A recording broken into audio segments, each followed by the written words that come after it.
Es el enemigo público número 1 en el mundo, enemigo de la humanidad, ha llegado a declarar la Organización Mundial de la Salud al coronavirus. La epidemia de esta infección respiratoria expande sus tentáculos y pone en jaque a todo un planeta. Aquí en Navarra, las autoridades sanitarias están tranquilas, coordinadas y preparadas ante una eventual alerta. En nuestra comunidad residen del orden de 2.000 personas de origen chino que ven que siguen en una mezcla de normalidad y de preocupación lo que ocurre en su país. También las empresas navarras que tienen allí intereses comerciales y que no son pocas. De hecho, China es el tercer proveedor de productos de nuestra comunidad tras Alemania y Francia. En el dilema de hoy trataremos de entender a qué nos enfrentamos, si a un riesgo evidente para los humanos o al miedo. Comenzamos.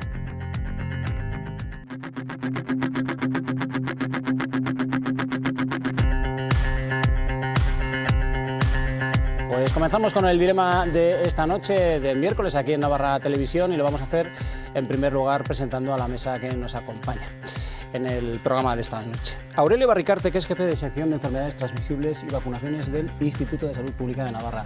¿Qué tal? Buenas noches, Aurelio. Muy buenas noches. Bienvenido.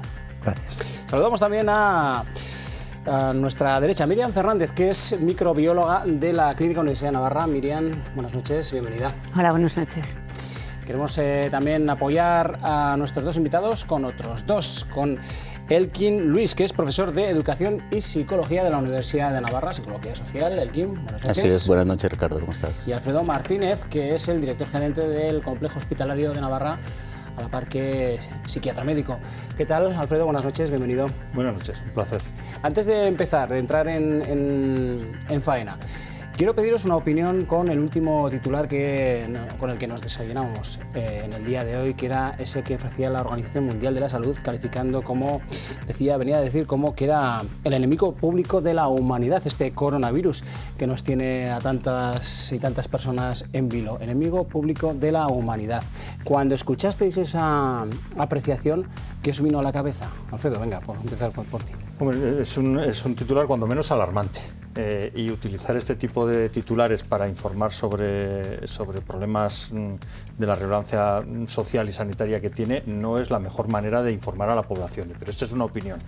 Dicho esto, como psiquiatra, que no me gusta que a la gente se le informe así, es una manera de que la sociedad tome conciencia de determinados problemas y se prepare para responder de la mejor manera posible. Entonces, si ha conseguido el efecto de llamar atención y ponernos a prepararnos adecuadamente sin generar alarma, bienvenido sea.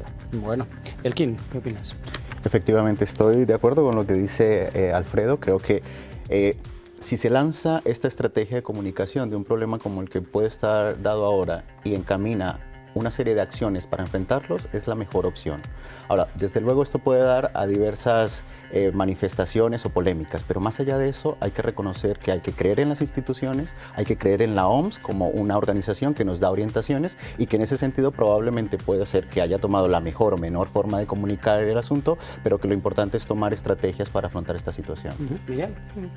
Bueno, yo cuando he oído la noticia, la verdad es que lo primero que he hecho ha sido ir a buscar si había habido alguna variación en cuanto a los casos, etcétera, que originara una alarma de un día para otro. Y me he encontrado que la evolución era muy similar e incluso a mejor en cuanto a los datos. Con lo cual pienso que igual pueden haber sido unas palabras cogidas un poco al vuelo. Para agitar conciencias, quizás. Probablemente. Ya. Lo que pasa que pienso que las conciencias en algunos sitios igual no están muy agitadas, en otros probablemente ya lo están. Bueno, Aurelio. Pues a mí simplemente me parecen desafortunadas, porque enemigo público y no crear alarma no me parece que sea una simbiosis muy adecuada. Creo que es y más, como dice Miriam, cuando los casos incidentes alcanzan una meseta, parecen estabilizarse, se está enviando mensajes continuamente de que pues no tiene una gravedad elevada. Me parece que la OMS mismo dice que China es capaz de controlarlo, la OMS no ha hecho ninguna restricción de viajes y, por otra parte, decir que es un enemigo público, pues no me parece afortunado, sinceramente. Una noticia, luego entraremos un poquito en todos estos detalles. Es verdad lo que apuntaba ahora Aurelio, que los contagios del foco de infección que ha sido Wuhan, en esa provincia china, que están bajando. Entonces, bueno, pues la verdad es que resulta un poco paradójico esa noticia con esta otra que nos ponía encima de la mesa la Organización Mundial de la Salud. En cualquier caso, vamos a entrar en materia, porque es verdad que en Navarra existe un protocolo de actuación ante una eventual alerta por coronavirus. Se ha planificado en detalle cómo actuar en casos como estos. SOS Navarra, buenos días. Imaginemos que alguien llama al 112 con síntomas de un posible caso de coronavirus. Inmediatamente la maquinaria se pone en marcha. El protocolo marca que la llamada se derive a las médicos coordinadoras. Desde una sala contigua serán ellas las que, en coordinación con el Instituto de Salud Pública, decidan qué hacer. Lo que aplican es el protocolo de manera de ver qué contactos ha tenido, con qué personas y si los síntomas médicos corresponden o no. Y entonces son ellos los que determinan, en un momento dado, que se haga una movilización de recursos y si es el caso de que estiman que puede haber riesgo de que sea este coronavirus en particular, lo que se movilice sea el recurso que está destinado para ello. Si así se decide, se llama a una ambulancia preparada especialmente para trasladar a una persona con coronavirus, con la cabina del conductor físicamente separada del área de transporte del paciente. Se trata de una ambulancia de Cruz Roja Navarra gracias a un convenio alcanzado con Salud, un vehículo no destinado a las urgencias y con un personal que ha sido preparado para esta situación. No es una urgencia médica, es una urgencia epidemiológica, por decir de alguna manera. Es decir, pretendemos que esa persona, hasta que no se confirme o se descarte el caso, no entre en contacto con más gente para cortar la cadena de transmisión si lo fuera, pero no es una urgencia médica, por lo tanto moveríamos una ambulancia que está especialmente preparada, una ambulancia de Cruz Roja. La colaboración con Cruz Roja ha sido fenomenal desde el minuto 1 y eso nos permitiría no tocar las ambulancias de la red de urgencias, que están atendiendo accidentes, infartos, como todos los días. Lo primero que tendrían que hacer es colocarse un equipo de protección individual compuesto por una bata impermeable, mascarilla quirúrgica, guantes y gafas de protección. El coronavirus puede transmitirse fundamentalmente por las gotas respiratorias de más de 5 micras, es decir, cuando una partícula acuosa es expulsada al entorno mediante la tos o el habla, y por contacto directo, incluyendo a los animales contaminados y las secreciones de personas infectadas. En esta ambulancia, la persona sería trasladada al complejo hospitalario de Navarra, donde permanecería aislada. En estos momentos, además, en el propio complejo hospitalario estamos en condiciones de realizar la prueba diagnóstica de PCR para saber si el virus está ya afectando a esas personas. A partir de ahí empieza la parte asistencial. La parte asistencial va a depender de la gravedad de los síntomas. Puede pasar como un cuadro infeccioso respiratorio leve, y entonces se trata como un cuadro infeccioso respiratorio leve, o puede evolucionar en algunos casos como una neumonía que requeriría ya más cuidados más intensivos. Los profesionales insisten en mandar un mensaje de tranquilidad. De hecho, el Servicio Navarro de Salud ya hace frente a la gripe estacional cada año. Nosotros en el hospital atendemos de entre 350 y 400 personas al día en relación ahora con estos picos de la infección de gripe. 70 personas ingresadas, algunas de ellas en la UCI, es decir, el sistema sanitario está preparado para atender epidemias. Unas mortalidades pues relativamente similares a las de otros procesos respiratorios. Quiero decir que yo creo que el principal mensaje a la población es de absoluta tranquilidad. Y así es como Navarra se prepara ante un posible contagio por coronavirus. Bueno, pues yo simplemente por echar encima de la mesa un dato que nos dé pie también a hablar sobre esta cuestión. Esta mañana en la redacción poníamos un ejemplo muy sencillo que os lo comentaba antes, es decir, darle la vuelta al nombre. Es decir, el coronavirus en Navarra, y estoy haciendo un juego de palabras para que nadie me malinterprete, estoy cambiando un nombre. El coronavirus ha generado 12 muertes por gripe en Navarra desde finales de diciembre, 13.000 afectados. Aquí en Navarra, 1.622 atendidos y 378 ingresados, 54 la última semana y 23 en la UCI, el coronavirus. Claro, si decimos esto, pues no sé en qué escenario estaríamos, pero si cambiamos esa palabra coronavirus por gripe, pues estos datos son los que son. Y no nos llevan a alarmarnos en exceso, Alfredo. realmente nos llevan a prepararnos y preocuparnos de manera intensa. El sistema sanitario comienza en septiembre a prepararse para atender la epidemia de gripe y se empieza a preparar desde los programas de vacunación, pasando por el dimensionamiento de los recursos sanitarios, personal médico, enfermería, las urgencias, el transporte, las camas, y se prepara para a 1 de diciembre estar en condiciones de afrontar una epidemia que nos llega todos los años. Y pasamos diciembre, enero, febrero, a veces hasta marzo, atendiendo de una manera primero creciente y luego decreciente una incidencia muy elevada de infecciones por gripe y otros microorganismos que se extienden también en el periodo invernal. Y además que nos afectan a una población con una edad cada vez mayor y con un estado de salud cada vez con más patologías crónicas que tenemos atendidas y controladas en la población y en el sistema sanitario. Y los resultados de los últimos años son realmente cada vez de mejor atención y de mejores resultados en cuanto a la atención de estos pacientes.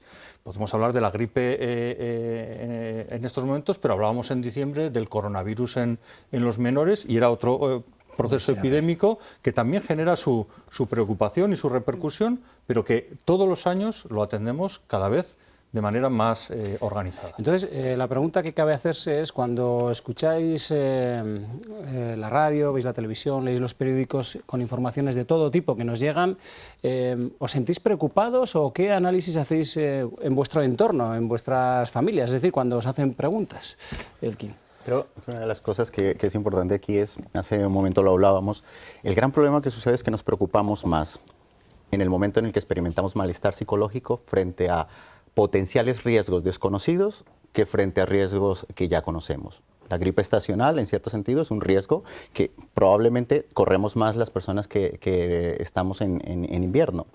Sin embargo, cuando experimentamos en algún momento este tipo de informaciones, genera preocupación, lo cual no es malo. Generar preocupación genera acciones. Y esas acciones probablemente, como las explicaba hace un momento Alfredo, también las podemos hacer en el ámbito individual. Y esto probablemente lleva a que podamos en algún momento tomar decisiones de responsabilidad individual, como lavado de manos, como una serie de cosas que son minúsculas, ínfimas, pero que pueden tener una repercusión a gran impacto, desde la casa, desde la universidad o desde cualquier lugar. Aurelio, ¿es como para preocuparse esto o no? Realmente. Hombre, puede preocupar, como ha dicho Elkin, lo desconocido.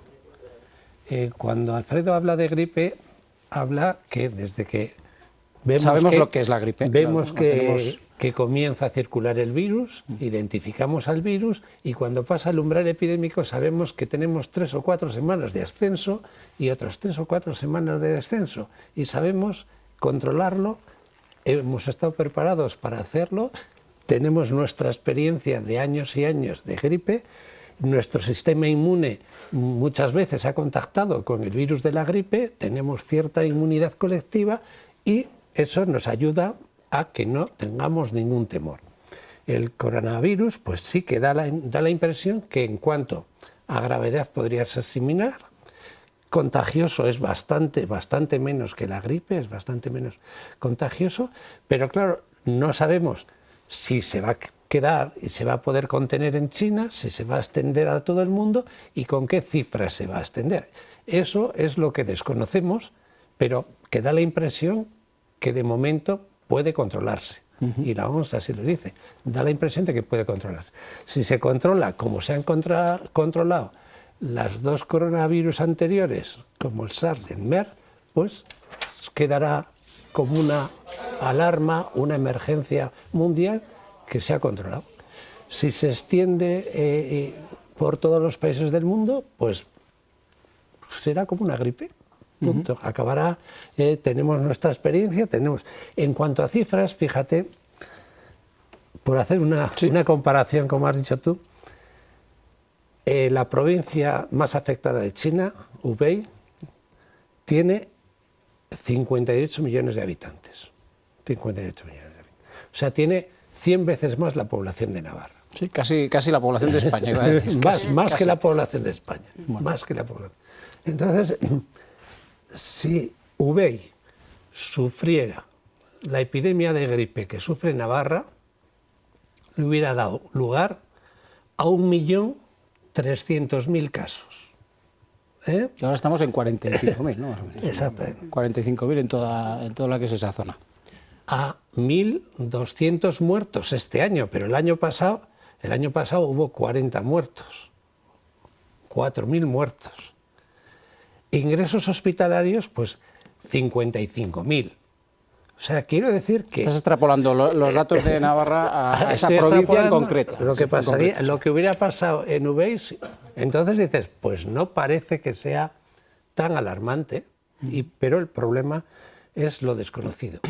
Y en cuanto a que, bueno, la preocupación puede inducir a cambios de hábitos y tal, pero la alarma inmoviliza mucho, ¿eh? Claro. Y crea a veces pues desorganización total, saturación de servicios y claro, tampoco conviene sobrepasarnos en la preocupación. En términos taurinos es como cuando llegan los toros del encierro a la plaza y se escucha por megafonía, dejen trabajar a los dobladores. Bueno, pues dejen trabajar a los científicos, en este caso, por ejemplo, Miriam, ¿no?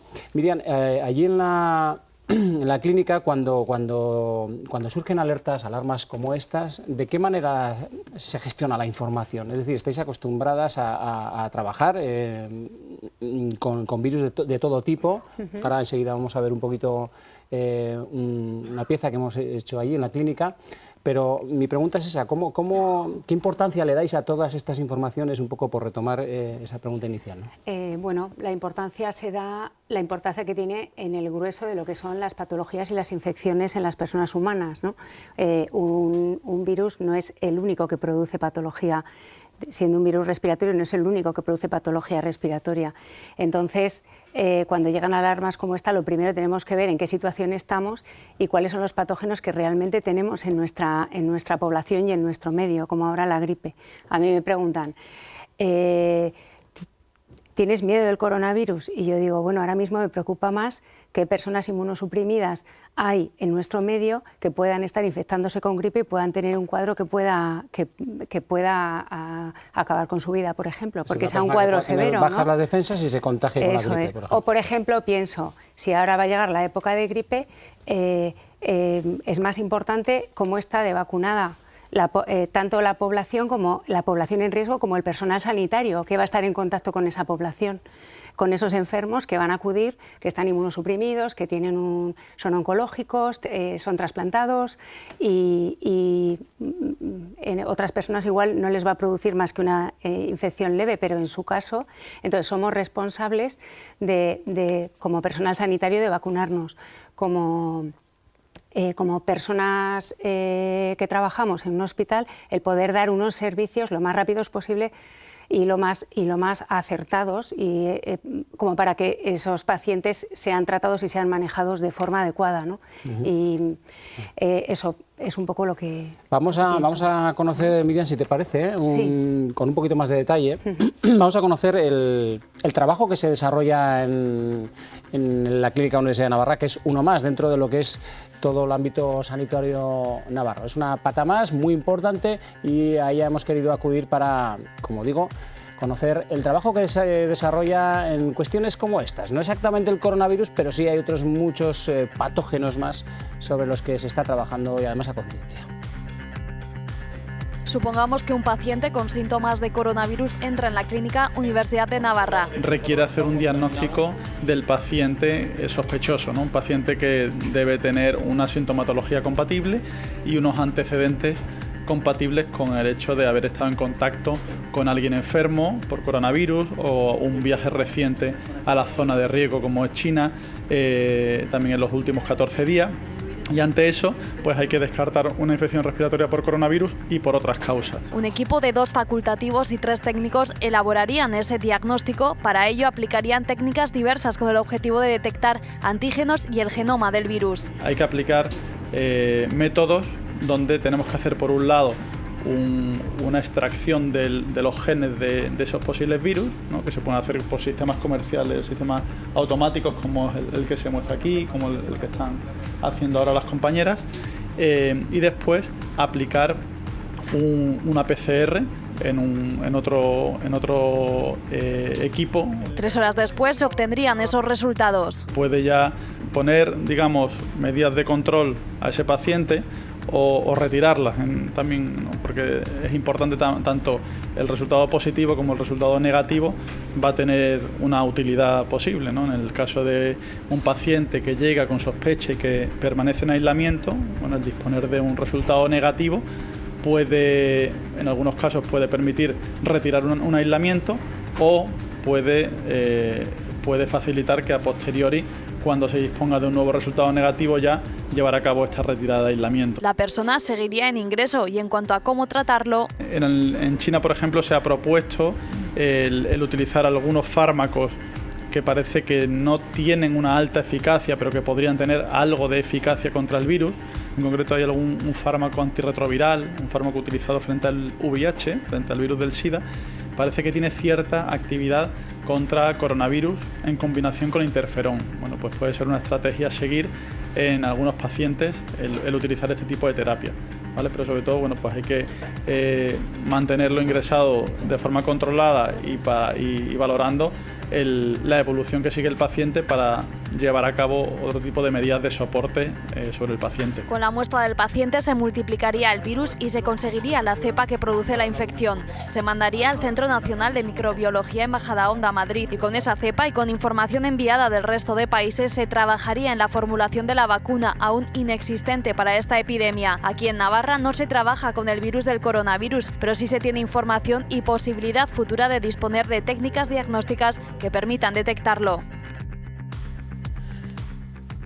Bueno, se sabe más o menos, porque se hablaba como que un grupo de científicos italianos se había puesto ya un poquito en esa línea de obtener la vacuna, pero ¿se calcula, hay algún cálculo más o menos de cuándo se podría obtener una vacuna o no? Yo creo que hay tiempos más o menos conocidos en relación a otras vacunas, por ejemplo la de la gripe pandémica. El tiempo necesario está entre 6 meses y 1 año. Para poder obtener la vacuna. Probablemente están trabajando ya con cepas, como ha explicado Gabriel Reina ahí, con cepas de los primeros aislamientos de China. Lo lógico es que ya se esté trabajando con ellas. Lo que pasa que hace falta, aparte de la producción, hace falta el hacer ensayos para poder asegurar los efectos secundarios, etc. Y la pregunta que me planteo yo ahora es, Elkin, cuando de repente escuchemos tenemos la vacuna, ¿en ese momento se acabará todo? Es decir, todas estas alarmas, la gente se normalizará, en fin, ¿cuál es vuestra sensación en este sentido, Elkin? Yo creo que para responder esta pregunta tendría que remitirme a las formas en las que las sociedades han enfrentado anteriores eventos similares a este. Entonces tenemos que remitirnos efectivamente a cómo se abordó la intervención que se hizo cuando se repatriaron aquellas personas al país por infecciones como el ébola, etcétera, etcétera. Lo primero que tendría que decir allí es que, bueno, efectivamente podemos rescatar aquellas estrategias, traerlas e implementarlas ahora. Probablemente se va a experimentar una sensación de ya no tenemos problema y volverá todo a ser efectivamente normal. Pero lo importante es volver a retomar qué fue lo que se aprendió de aquel entonces, cómo se abordó la situación en aquel entonces. Y en ese sentido replicarlo y hacerlo efectivamente como en aquel entonces se cambiaron los hábitos. Hace un momento hablábamos, creo que cuando se hablaba de qué forma intervenir el lavado de manos para intentar prevenir, de repente lo que fue un comportamiento que en ese momento se denominó que podía en algún momento mitigar el posible contagio, hoy en día es un hábito saludable. Y lo vamos incorporando a nuestros repertorios comportamentales. Porque la vacuna, Alfredo, no es sinónimo de que alguien ya no vaya a tener nada, ¿no? O sea, la vacuna, volviendo al símil que estamos utilizando en todo momento, ya tenemos la vacuna de la gripe. Y tenemos una vacuna con una alta efectividad. Y gracias a que tenemos esa vacuna, el impacto que tiene en la enfermedad es mucho menor. En cuanto a cómo lo va a percibir la sociedad, indudablemente será una buena noticia. Para los sistemas sanitarios será también una buena noticia, porque sabemos que la vacunación es una de las mejores herramientas para combatir las enfermedades infecciosas, pero la reacción de la población ante las vacunas no hay más que tirar de hemeroteca o hacer una búsqueda en Internet. A la sociedad a veces las vacunas le generan ambivalencia. No va a ser el determinante. Me preocupa más que el impacto que pueda tener la aparición de la vacuna, el impacto que en otros ámbitos sociales, como la economía o la vida social y lúdica, pueda tener si se genera una reacción pues de pánico o no dimensionada ante el riesgo que tiene la enfermedad. Fijaros, Aurelio, ahora voy contigo. El miedo es libre, un poco al hilo de lo que estaba apuntando ahora Alfredo, y bueno, pues como nos tomamos las noticias, que nos llegan del coronavirus, pues también es libre el miedo.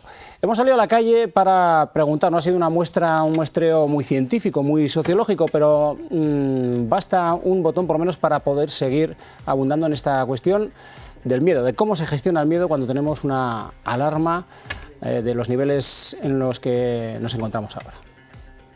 ¿Tenéis miedo al coronavirus? A ver, yo miedo como tal no, porque tal cual lo he leído, en China debe ser como... Está como muy, como si fuera una alerta roja, y aquí hay gente que la ha tenido y se ha curado sola, y yo he leído comentarios diciendo que es solo una gripe, que no sé qué. En donde ha salido en China no tienen los recursos que aquí tenemos para actuar efectivamente y rápido, pero aquí sí que los tenemos. Creo que están intentando ocultar más de lo que es realmente. No creo que llegue aquí, porque está muy lejos, eso no. O sea, está en China. Con el control que hay. Si le toca a alguien de mi familia, pues sí que diría joder, pero tal como no estoy muy preocupada ahora mismo. Miedo como tal, al estar aquí en España, pues no lo percibo aún. Pero bueno, sí que lo veo peligroso, sí. Yo desde luego no. Y si me sale a mí, ya casi es tarde ya, de muchos años. El miedo que es libre, ¿verdad, Aurelio? Bueno, pues no me ha dado la impresión de que tengan mucho miedo las personas que hemos entrevistado. Yo en relación con la vacuna, ¿cómo acabaría esto? ¿Qué pensaría la población? Pues igual se desarrolla una vacuna que no se emplea nunca, porque las dos crisis de coronavirus anteriores se han extinguido solas. Ahora, perdón que te interrumpa, ahora empezamos a conocer siglas como el SARS, ¿no? Sí, es una a la que te refieres, ¿no? El SARS o el MERS después eran coronavirus, pues habrán investigado mucho en vacunas y tal, pero la epidemia ha acabado y con lo cual nadie va a demandar esa vacuna. Y si surge otra alerta de coronavirus, será un coronavirus diferente frente al cual la vacuna que se ideó años antes no sirve. Por tanto, quiero decir que el que la OMS declare una emergencia de salud pública de importancia internacional favorece esto, favorece el desarrollo de vacunas, favorece que internacionalmente se colabore en bloquear la extensión de la enfermedad y favorece otras medidas, pero igual no se llega a emplear nunca. La vacuna frente al virus de ébola se está ensayando con una efectividad, una eficacia enorme y nadie propone comercializar de momento esta vacuna. Mínimo que os pregunta por el desarrollo, pues mínimo año y medio, porque la gripe lo preparamos en 6 meses, pero con una formulación que ya está investigada, desarrollada y solo cambia la cepa, pero todo el proceso está ideado, está ajustado y está legislado. Por tanto, es la vacuna en estos momentos. No me parece que sea una alternativa a corto plazo. Frente, Ricardo, a lo que preguntabas del miedo, yo tengo que reconocer que soy un defensor del miedo como una emoción, como cualquier otra, como la alegría, etcétera, etcétera. Creo que ha sido subvalorado el miedo a la hora de enfrentar las situaciones por adaptación. Pero una de las cosas que me parece interesante de lo que acabo de ver es que pareciese que las personas hacen evaluaciones de riesgo simple. Con lo que tienen en el día a día. Ese lugar queda muy lejos. Aquí estamos en cierto sentido seguros. Nuestras instituciones afrontan las formas de manera exitosa estas crisis. Entonces, creo que en ese sentido, de pronto hacerse la pregunta de preguntar si estamos sintiendo miedo colectivo puede en algún momento estar generando miedo, porque el simple hecho de preguntarlo dice, ¿y será que sí? Pero de pronto en esos momentos en donde nos preguntamos, ¿y será que sí? Si nos preguntamos también, ¿y por qué no puede ser que no sintamos miedo y no estemos viviendo un efecto de pánico colectivo? Puede ser una pregunta para intentar minimizar los efectos nocivos que puede tener en algún momento experimentar estas situaciones. Esto es interesantísimo porque el miedo, lo reflejaban muy bien, tiene que ver con la percepción de proximidad del peligro. Que viene, que se está acercando, que está en Mallorca o Tenerife, ¿no? Sí. Pero tenemos miedos, o tenemos amenazas muy próximas, como es el tabaco, donde el miedo se minimiza y es muy resistente a modificar algunos hábitos. Todos sabemos en la relación entre la velocidad y los accidentes de tráfico, pero continuamente tenemos que estar haciendo campañas para recordarlo y prevenir accidentes de tráfico. O sea, no es una emoción que acabe generando muchas veces cambios positivos para la salud. Las motivaciones positivas son siempre mucho más potentes que las motivaciones negativas. Dicho eso, que el miedo es un buen factor de protección de la especie, eso también es verdad. Pero hay otras emociones que se están despertando que también merecen la atención.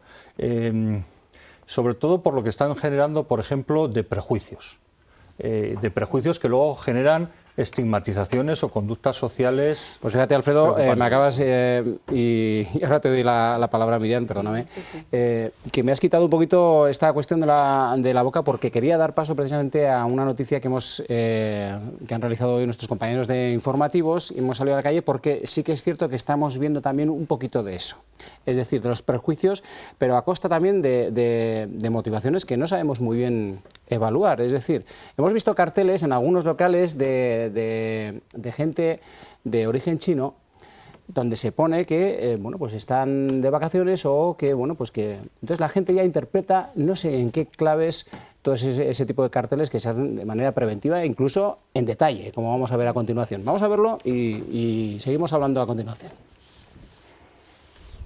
Parte de la comunidad china residente en Navarra se fue el 25 de enero a celebrar el Año Nuevo Chino. Al regresar, muchos de ellos que regentan un negocio aquí en Navarra han decidido poner este tipo de carteles. Así explican estos dueños de un bar del Soto de Lezcairu el cierre temporal del local tras visitar el país asiático. Para que no se pase a más gente, pues es buena decisión. Hacen bien, porque mejor prevenir que curar, y por lo menos han sido responsables y no lo han mantenido abierto para seguir ganando dinero y con el riesgo de poder contagiar a gente. Es verdad que hemos comentado que no creemos no creo que volvamos. No es el único local que ha colgado el cartel de clausura temporal. En Orcoyen, un bar ha puesto este comunicado y entre los vecinos se corre la voz de que pueden estar en cuarentena después de viajar a China. No lo conozco, sí que he escuchado que la gente está dejando de ir. Yo sinceramente creo que no tendrán nada, pero ya simplemente por el hecho de que pueda ser, pues da cosa. La verdad es que frecuento muchos sitios chinos, o sea, tanto tiendas como restaurantes, y no he visto ninguno. En la calle no existe nerviosismo sobre esta alerta sanitaria, pero sí prudencia, ya que la Organización Mundial de la Salud califica al coronavirus de enemigo público. Podría llegar a cualquier parte del mundo.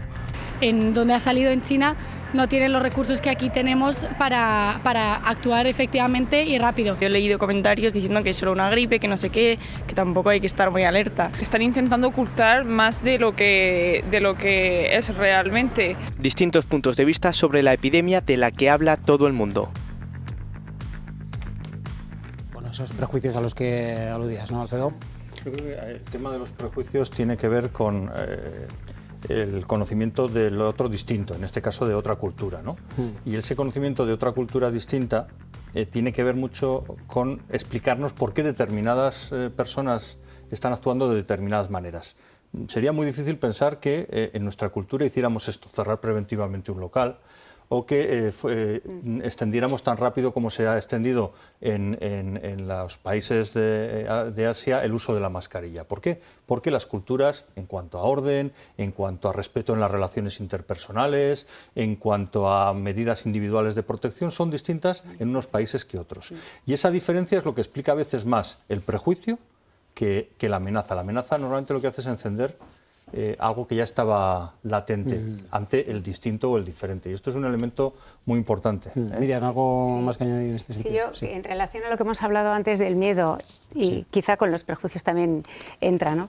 Creo que en nuestra cultura tenemos, en nuestro mundo, una cultura de series televisivas que fomentan de alguna manera el miedo. Esa es otra clave. Digo, porque quien ha visto muchas series y ha visto series tipo 24 horas, ¿no?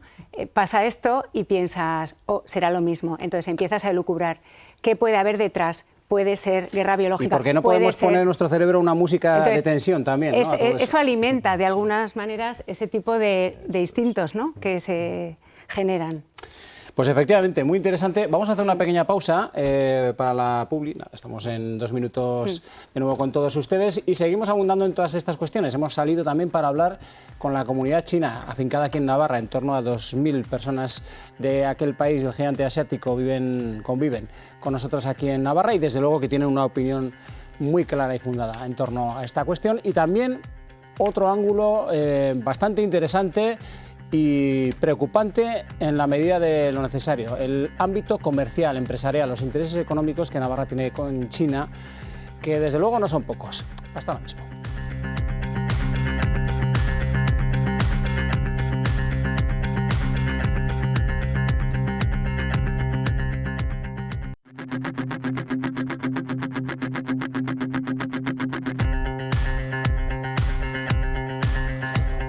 Seguimos en este dilema que tenemos hoy para hablarles del coronavirus y de cómo Navarra trata de digerir todo lo que nos llega del exterior y cómo también nos preparamos ante una eventualidad de este tipo, porque hay que estar, desde luego, preparados. Y cuando comenzó todo esto del coronavirus, contactábamos con un navarro de Vera, Javiertxo Tellechea, que lleva ya años, desde luego, viviendo en China, en la provincia de Hubei, cerca de Wuhan, ciudad donde conoció, por cierto, a Lele, a su mujer. Y entre los dos están enviando, bueno, pues lo van a ver a YouTube, muchos vídeos explicativos sobre lo que está ocurriendo. Es muy interesante verlo y escucharlo.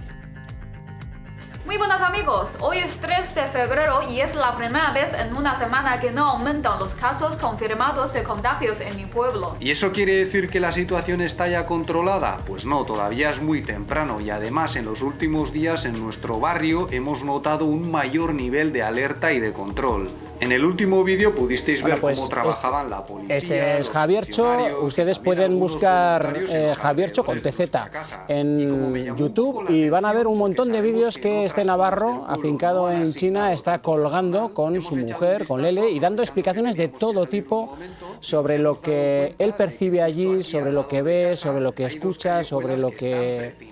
En fin, es un modo, desde luego, de abrir las puertas a lo que allí está ocurriendo y de, por lo menos, tener una información extra, cada cual luego ya que saque sus conclusiones. Pero con él hemos estado hablando a lo largo de estos días y, bueno, pues él suele en su página de YouTube, en su canal de YouTube, suele ir colgando informaciones como esta.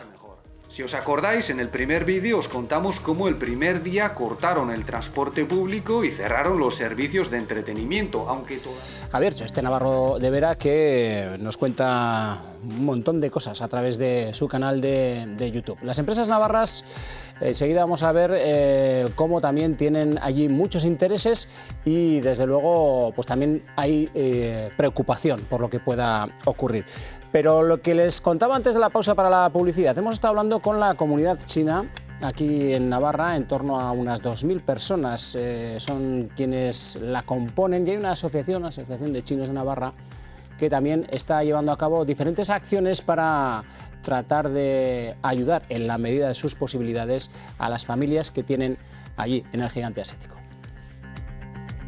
Es la mirada de quien observa lo que sucede en China a más de 9.000 kilómetros. Yo llevo en Pamplona 23 años y siempre he sido hostelera. Mi madre está en China. En principio ha comprado billete para el día 12 de febrero para regresar. Ella dice que no quiere volver de momento, porque me dijo ella, ahí está muy tranquila, como ella vive en un pueblo que están 500.000 habitantes.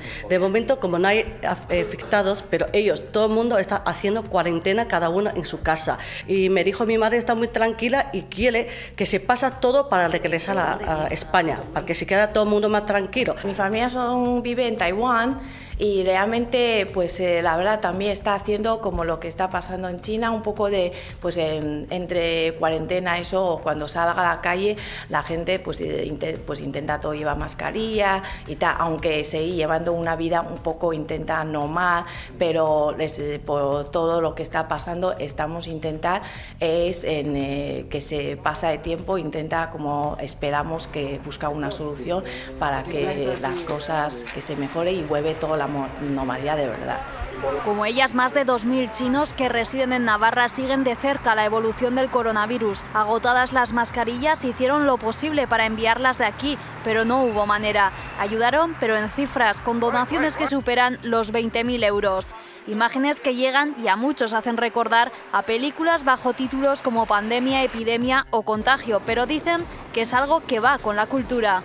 China o generalmente en Asia, con este tipo de asuntos nosotros tenemos una forma de como consciente de hacer cuarentena voluntario. O sea, ser consciente de salir a la calle llevando mascarilla, pero no es por nada, sino es un respeto a los demás. Recelan de prejuicios y afirman que en Navarra se sienten arropadas. Y yo, por ejemplo, yo no me he notado nada a mis clientes que desde que ha pasado los virus en China, que tiene como cara de curiosidad, que nos está preguntando las preguntas raras, no me sentiré nada.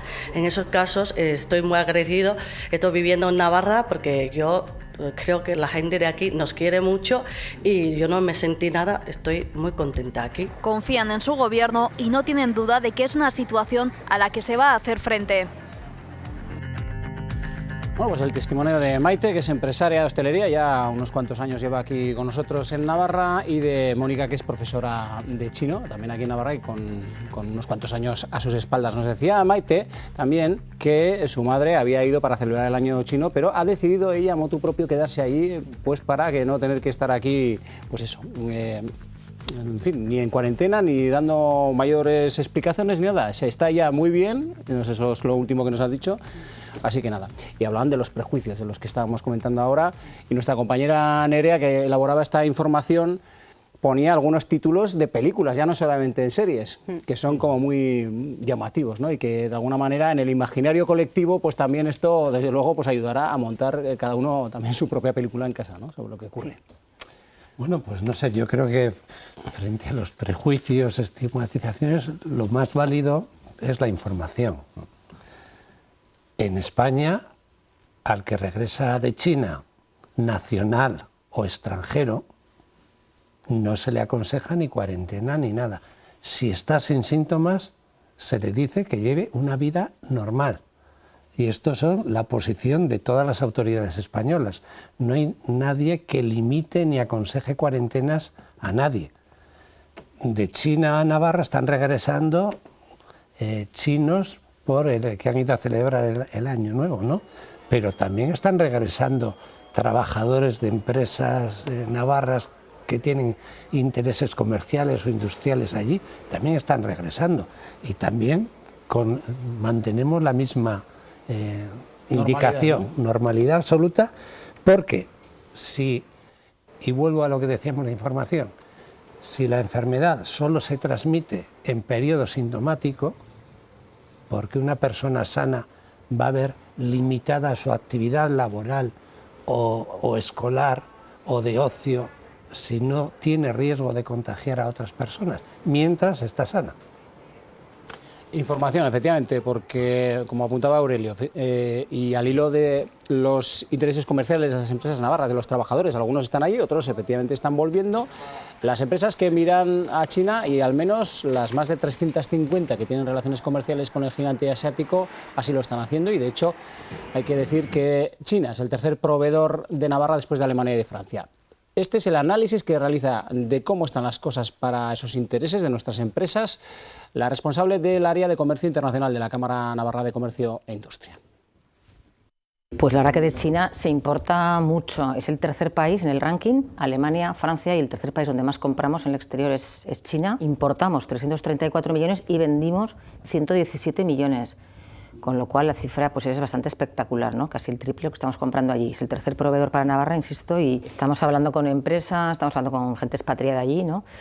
Y bueno, están preocupados realmente. La gente que tiene proveedores en China, pues los barcos están parados, los transportes llevan 3 o 4 semanas con muchísimos problemas, barcos parados, barcos que tienen incluso necesidad de enchufar frigoríficos en puerto, y no se está haciendo. No hay capacidad para todos. Los precios además pueden multiplicarse hasta por 3 en un flete, y realmente el transporte a Europa y a todo el mundo está siendo complicado y está parado, ¿no? En grandes navieras, tanto en China como en Hong Kong incluso, ¿no? Está parado el comercio, está parada la calle, solamente hay abastecimiento de artículos de primera necesidad, están faltando suministros, las autoridades incluso chinas están revisando empresa a empresa si cumplen los estándares de seguridad con sus mascarillas, etcétera, y realmente hay preocupación. Hombre, en el caso de las importaciones estamos trayendo, bueno, pues maquinarias, productos de fundición, moldes, matrices, componentes. son a veces elementos que luego se incorporan a otros bienes, con lo cual en ese sentido pues sí, está habiendo un problema grande. Cuando es un producto final se puede dejar de consumir, no hay problema que dejes de comprar una mercancía, un textil, un bien de consumo, en ese sentido pues no hay grandes problemas, lo puedes comprar en otro momento. Pero sí que piezas que se incorporan a un producto final sí que pueden parar fábricas, pueden parar empresas, siempre hay otros lugares donde se puede importar mercancía, ¿no? China en este momento es uno, como decía al principio, el tercer país al que más estamos comprando desde Navarra, y realmente bueno, habrá que pensar en eso, en cómo diversificar esa cadena de suministro, en importadores de otros lugares, ¿no?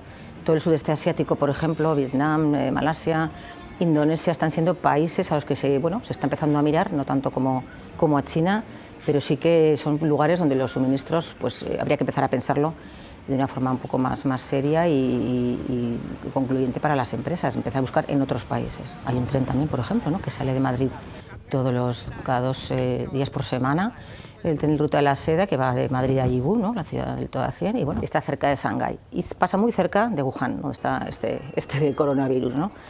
Habría que saber, ¿no?, qué está pasando con ese tren. Está pasando por ahí, se ha parado, lo han parado en mitad de la nada, no sabemos qué está pasando con eso, por ejemplo, ¿no? También es importante resaltar, por ejemplo, el sector del vino. El vino de Navarra está teniendo muchísimo empuje en China, muchas bodegas, muchas navarras ya están exportando a China de forma habitual. Y bueno, creo que también para ellos pues puede estar siendo un problema, ¿no? El coronavirus, bueno, no es el fin del mundo, creo, y habrá otras crisis, como ha habido otras, hemos salido de todas y bueno, yo creo que saldremos fortalecidos, ¿no? A nivel comercial e incluso también, bueno, pues mundial, ¿no? La Feria del Mobile, bueno, pues parece que solamente hay esa feria en el mundo. Hay muchas más ferias en este momento hay ferias en el mundo y nadie está hablando de ellas.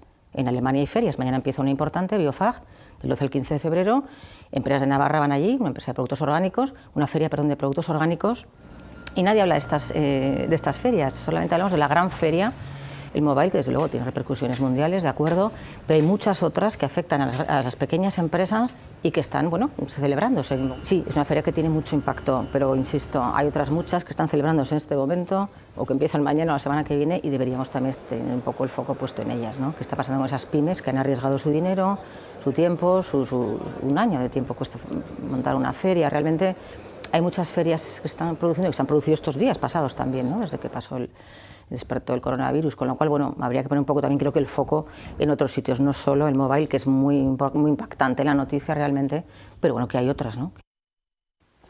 Bueno, os voy a poner vamos a hacer un pequeño juego, no sé si os pongo en un aprieto o no. Imaginemos que estáis en un gabinete de crisis de una gran empresa y tenéis que decidir qué hacer con vuestro personal, ¿no? ¿Qué haríais, por ejemplo? Si estuvieran en China, ¿qué le diríais a vuestro personal? Manteneros ahí quietos, ¿no? Sí, veniros, volveros, Alfredo. Bueno, de alguna manera estamos tomando decisiones cuando transmitimos a nuestros profesionales cómo actuar en el caso de que se produzca un caso posible o sospechoso. O sea, estamos tomando decisiones en ese sentido. Yo creo que las decisiones se tienen que basar en la mejor información disponible. Entonces, con esa mejor información disponible, lo ha dicho Aurelio, la recomendación en este momento es que una persona asintomática se pueda mover con absoluta tranquilidad. Las medidas de precaución son las racionales, hemos decidido sobre todo, y mucho más importante y menos vistoso que la mascarilla, la higiene de manos. El lavado de manos es de las medidas más importantes para esta y para cualquier otro tipo de infección, y en ese sentido mantendría los criterios proporcionales a los intereses de la empresa, porque una de las cosas que se están diciendo es que esto puede ser un motivo para tomar decisiones comerciales que nada tengan que ver con el coronavirus. Claro. Esto también hay que tenerlo en cuenta. La conspiranoia, ¿no? Bueno, de la que se va hablando, porque se escucha de todo, Elkin. Creo que si yo fuera el empleador, lo primero que haría sería buscar efectivamente una fuente de información confiable. Se la transmitiría rápidamente a mis empleados. 2, intentaría llevar a que mis empleados hiciesen una evaluación del riesgo simple, es decir, que pudieran hacerse preguntas como, ¿hay alguna razón para pensar que estoy en riesgo?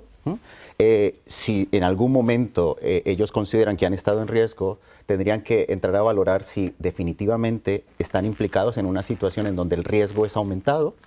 Y luego de esto, intentaría llevarlos ya a un nivel de gestión del riesgo. Y es en el día a día qué acciones puedo implementar para mitigar o minimizar el efecto de aquel riesgo. Lavado de manos, en algún momento escuché aquí también mantenerse alejado en algún momento si siento que tengo alguna enfermedad infectocontagiosa, si he considerado en algún momento que soy fuente de contagio, intentar evitar estar expuestos a espacios abiertos, y creo que aquí estaría incentivando en cierto sentido como la responsabilidad individual de cada uno de mis empleados frente al colectivo y a la empresa. Sí, Miriam. Sí, yo creo que es importante el tema de valorar qué empleados tienes, en qué situación están, si están enfermos, si no, si puedes valorar en qué situación anímica en cuanto al miedo pueden estar, porque igual los propios empleados son los que dicen yo no quiero arriesgarme a estar en contacto con, ¿no? Entonces, y de ahí decidir qué personas puedes enviar o puedes decidir que no, porque igual tus empleados son los que están pensando no solo en tus empleados, sino en el resto de las personas que van a estar en esa feria, los que pueden ir y transmitirlo, porque van a ir de un sitio. Entonces, también pensando en el riesgo de terceros, ¿no? Sí. Puedes decidir mejor que mi empresa no vaya, porque igual voy a ser yo quien... Entonces, ahí está la responsabilidad de empresa con respecto al resto. Son distintas decisiones y yo creo que pues, es cuestión de sentarse y ver y de tener la mejor información, ¿no? Y unas decisiones pueden ser tan buenas como otras, ¿no? Yo agregaría eso, una cosa en particular, y es que cuando estábamos hablando de los prejuicios, creo que en algún momento hablar de la gestión del riesgo simple que tiene que hacer una persona cuando pertenece a dos culturas diferentes y estas dos se encuentran en procesos de aculturización, ver cómo esas dos culturas gestionan el riesgo, puede llevarnos en algún momento a salirnos de allí, ver cómo estas dos culturas lo gestionan e intentar sacar las buenas praxis de cada una de ellas. Intentar eso, incorporarlo en conductas saludables. Fíjate que, por ejemplo, en cuanto a lo que ha sido la forma de proceder del gobierno chino, sí que se le ha acusado de cierta opacidad a la hora de ofrecer información, que yo no sé si son informaciones o afirmaciones que se sostienen o no, yo lo desconozco. Pero se vierten ese tipo de informaciones que lo que hacen es, y encima incluso además de voces muy autorizadas, y uno pues la verdad es que no sabe muy bien a qué atenerse. Es que yo no entiendo qué riesgo tienen en Barcelona que no tengan en Frankfurt o en otros lugares donde se celebran ferias. Entonces digo, España no es un país donde haya transmisión del coronavirus. Claro, pero pueden venir empresas chinas. O sea, es el miedo a que vengan trabajadores chinos a esta feria que pudieran estar, digamos, infectados. Pues digamos, las propias empresas tecnológicas los pueden sacar en el periodo de cuarentena porque es un interés de la empresa estar en esa feria. Para tomar la decisión tengo que valorar qué interés tiene mi empresa en estar en esa feria, porque si no tiene ningún interés y los empleados andan dudosos, pues oye, que no vayan. Ahora dicen, no, tengo un interés comercial importante. ¿Puede depender el futuro de mi empresa de asistir a esa feria? Seguro que toma la decisión diferente. Yo es lo que digo, igual, si fuera una feria en Wuhan y tuviera yo la decisión que tomar, diría, pues no aconsejo ir a Wuhan. Pero estamos hablando de Barcelona. Claro. Estamos terminando. Elkin, Aurelio, Alfredo y Miriam, de verdad, gracias por habernos ayudado de alguna manera a entender qué es lo que tenemos encima de la mesa, que no es poco desde luego, y a ver en qué escenario estamos, no sé, dentro de un mes podemos decir, más o menos. Yo creo que esto ha ido muy rápido. Esto empieza a principios de diciembre, se identifica a finales de diciembre y las cosas están yendo muy rápidas en la extensión de la infección, pero también en el conocimiento de la misma. Sí. Y segundo, entre la conspiranoia y la confianza ciega en las instituciones hay un término medio. Y decir que yo creo que todos coincidimos en un mensaje de tranquilidad y de cordura, pero estamos al mismo tiempo ocupados. Es decir, la OMS, el Consejo Interterritorial con el Ministerio de Sanidad, el Departamento de Salud del Gobierno de Navarra, todos los centros sanitarios estamos manteniendo reuniones periódicas, además donde están profesionales pues, de salud pública, de epidemiología, de microbiología, de preventiva, de infecciosas, todos los hospitales han revisado y adaptado esos protocolos, atención primaria también lo ha adaptado, es decir, con un mensaje de tranquilidad, el sistema sanitario y el sistema social se está preparando para responder en los casos que puedan aparecer y a las situaciones que se vayan produciendo, y actualizando la información día a día, que eso es lo importante. Nos quedamos con esto. Gracias de verdad por habernos acompañado en esta noche y ya veremos qué nos depara el futuro. Gracias. A ustedes les espero el próximo miércoles con otro dilema. Ya veremos. Nada más, feliz semana.